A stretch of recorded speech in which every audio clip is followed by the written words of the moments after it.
Hola amigos. So this is my example of the things that I did over the summer. I'm going to go ahead and give you my example. And this is kind of how I would like to have it presented when you present yours. I'm using Screencast-O-Matic, and so I have the document on Google Slides up here, and I'm using my picture in Screencast-O-Matic to record over what I'm going to do. Now I'd like to have this be transparent. That means you're just trying to do the presentation without looking at your note cards, looking into the camera and glancing at the pictures. I'm going to give you an example of what this should look like and do the best you can. I want you to be able to say 12 things that you did over the summer in the past tense. Okay, here I go. Durante el verano pasado, yo caminé en la playa mucho. Yo fui de vacaciones a México.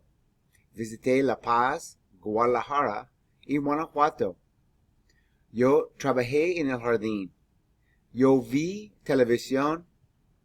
Traté a correr todos los días. Nadé en los ríos y el océano.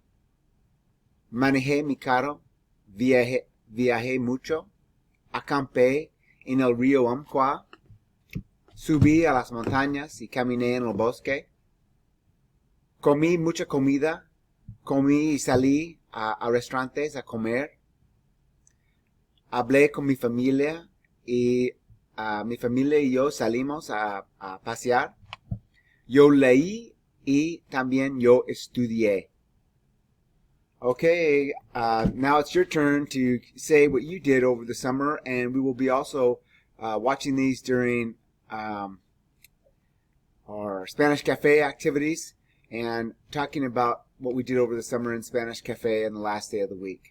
Okay, guys, have a great week. I hope to see you in class. Adios.